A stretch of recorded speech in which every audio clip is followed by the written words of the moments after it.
That fleeting moment turned into years of turmoil, all of it starting in this now empty lot. But Yarberry's life wasn't the only one changed. After our story aired, we got an email from the woman who lost her father that night. Throughout the day, with balloons and flowers, people have slowly turned what was a crime scene 24 hours ago into a memorial. Among the mourners this evening, paying tribute to the 5-year-old boy, his parents. Oh my God. All right, you guys need to get out of there.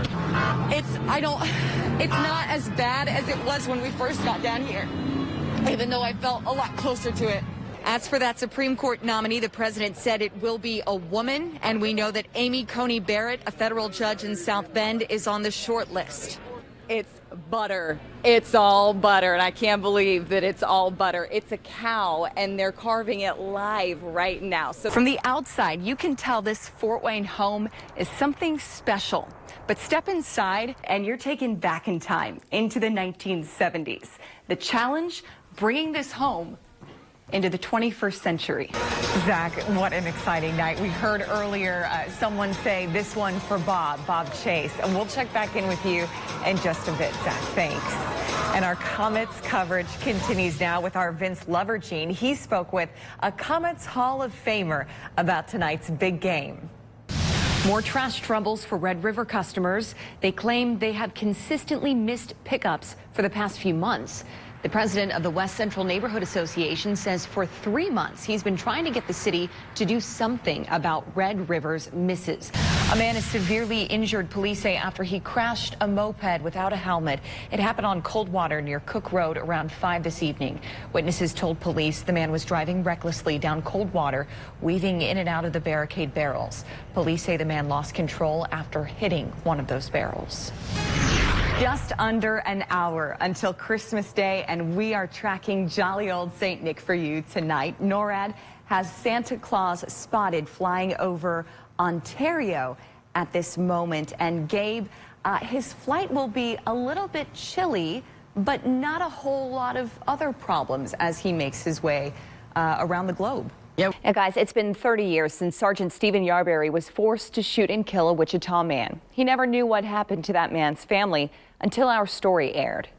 It's hard to talk about. I had a little bit of anxiety, and like I said at the start of this, I never thought this day would come up. These two are writing the final chapter of a story more than 30 years in the making.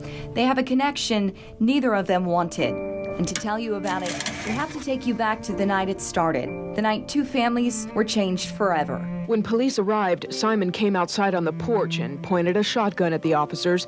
The officers fired shots immediately, striking Simon in the chest. He died about an hour later. December 19th, 1987, days before Christmas, and it should have been a quiet night. Instead, lights and sirens filled this West Wichita neighborhood. A rookie cop, Stephen Yarberry, found himself in a tense situation. He and a second officer were responding to a domestic dispute that escalated. I'm gonna say within 5 minutes, and they said shots had been fired. At the home, Yarberry came face to face with the armed suspect, Douglas Simon. I said, drop the gun. He goes, no, drop yours. And he came up and he pointed it at me. Yarberry shot Simon once in the chest. Time just went slow, and all I'm seeing is the end of this barrel. I shot probably less than a second after he said, no, drop yours. That fleeting moment turned into years of turmoil, all of it starting in this now empty lot. But Yarberry's life wasn't the only one changed.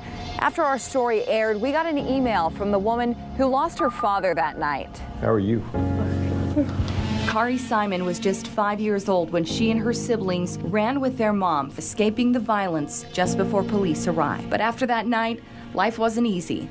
As a kid, you really don't understand what happens. You wait by the door. And Dad didn't come home, right? Their landlord evicted them the very next day. I remember my mom didn't have the money to bury my dad. Simon shoved the hurt and the unanswered questions to the back of her mind.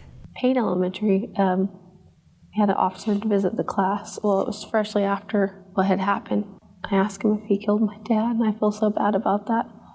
And he started crying. Then Simon saw our story. I did want to know more. I just wanted to meet you. At the KAKE studios, in an unlikely meeting, Simon met Sergeant Yarberry, the man who pulled the trigger that night, and it came with questions from all those years ago. Did he have a weapon on him? Oh yeah. He never. Oh yeah. He had a 12-gauge shotgun. But incredibly, Simon had something she wanted to offer Yarberry. So I at least wanted to tell you that I know what you're going through, and if you're not okay, it'll be okay. For Yarberry, he has spent years thinking about that night. Part of my emotions, or one part of it, was, wow, what did I do? You know, it's right before Christmas. I just took these kids' dad from them. And for Simon, she says this chance meeting will help her family to finally begin something that has eluded them, a chance to heal.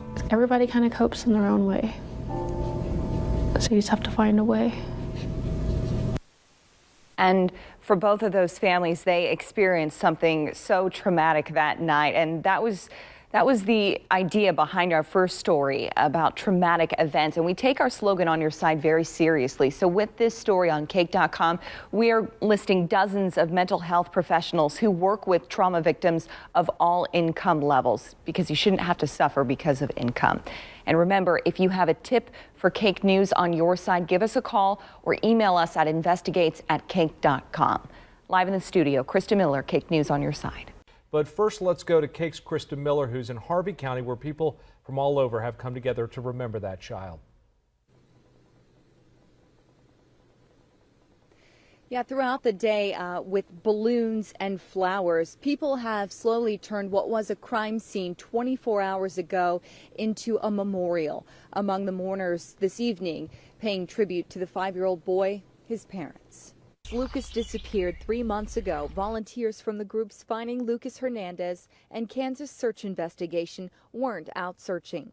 Instead, they were letting the news they had feared so long sink in. Real emotional.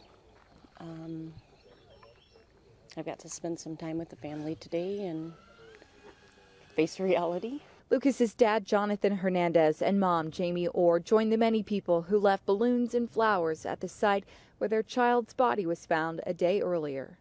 Along a rural road in southeast Harvey County, thick trees and brush surround a makeshift memorial that marks the bridge under which Lucas's body was found. People like we didn't know him either. I mean, we followed the story since day one. Yeah. Ryan Greer and his family, like so many others, didn't have a personal connection to Lucas or his family, but they were affected by his story. So our son Zach being 6, we're like, that's like one of our own losing.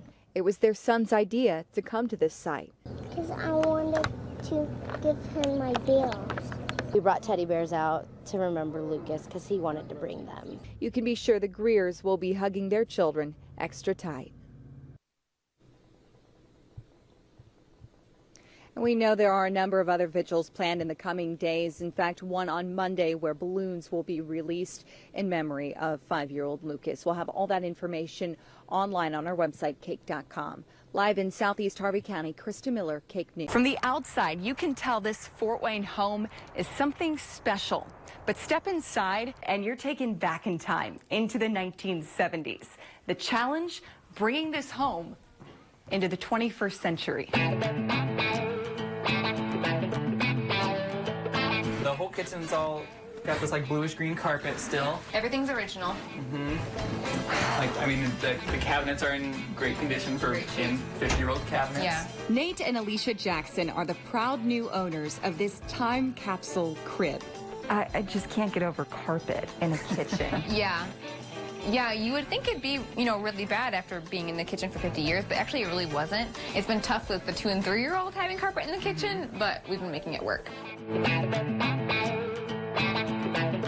This is the bathroom right here, the master bath. It connects to the master bedroom. You can see there's this custom purple tile tub, the pink laminate that she's walking on. This is just wild altogether because you've got the shower. Yes, the shower. Yeah, there's no shower curtain. You just, you know, stand there and hose off. Get yourself clean. And now, the family has big ideas for its future. This is the master bedroom. They did leave these really cool lights that are original to the house as well, and they can kind of move up and down. The original Pixar lights. The original Pixar lights are here. Yeah. And then you can see too, actually the ductwork is painted purple too. Wow. Yeah. They really did everything. Everything. This is the room that really went viral. The photos of this room really took the internet by storm. It's just so striking with the purple carpet and the purple wall and then the wood ceiling. And then, of course, you have this really beautiful fireplace as well. They weren't in the market for another home, but the Florida couple felt good vibes from this listing near family in Indiana. We put in an offer, and by Monday morning, it was accepted. You already had a house. Right. And then you bought a house. We bought our second house. What was going through your mind Monday when you realized it was yours? I think we both just looked at each other, and I expected to feel like buyer's remorse, like, oh no, what did we do? But we really didn't. We just felt really excited. The teachers turned entrepreneurs hired Fort Wayne photographer Dustin McKibben to take an era-inspired photo shoot, decked out in groovy threads, with their 2 children they adopted during the pandemic. Yeah, it's hard not to immediately like this family. We're really thankful and blessed. We just kind of can't believe like how lucky we are that they're, you know, ours forever and we're theirs forever. So we're just really thankful. So what's next for the Jacksons? Well, they plan to remodel the home, even working with the son of the original architect and documenting it all, the good, the bad, and the shag online. They'll split their time between Florida and Indiana while raising a family and inviting others on their path toward financial freedom. Like thinking outside the box, I think is such an underrated and underutilized skill that isn't really taught a whole lot. And so showing people like how to think outside the box, how to live life a little differently, I think it's important to us, and I think it's a great lesson that we can show other people. With peace and love in 21 country, I'm Krista Miller. A Fort Wayne couple tried for years to start a family. Like many who struggle with infertility, they suffered in silence. But in opening up, they learned of a possibility, and they shared their story with me to try to bring hope to others. Jeff and Rachel Roy's beginning plays out like a Disney movie. Well, it started, we met in October of 2007. In our first date, we both knew right away, like, this is the real deal. But a few years into their happily ever after, they met their villain. They were trying to start a family, but they couldn't get pregnant. What kind of testing did we do? I was tested, he was tested, I had a surgery to be tested. Their diagnosis, unknown. After all that. Yep. After all that. For 9 years, Rachel and Jeff tried to have a baby. They kept their struggle with infertility secret, like it was somehow shameful. Be like, are you gonna have kids? And like, I would cry. They watched as friends and relatives started their own families. And finally, they opened up. I'm like crying again thinking about this. Rachel and Jeff learned they weren't alone. In fact, the CDC estimates 6 million women in the U.S. have difficulty getting or staying pregnant. People just don't talk about it. In sharing their story, not only did Rachel and Jeff find a community, they found an opportunity. Rachel knew someone who had adopted a frozen embryo. At least 1 million embryos are in storage right now, left over from couples who have done in vitro fertilization. A handful of clinics like the National Embryo Adoption Center in Tennessee store donated embryos and then adopt them to couples like Rachel and Jeff.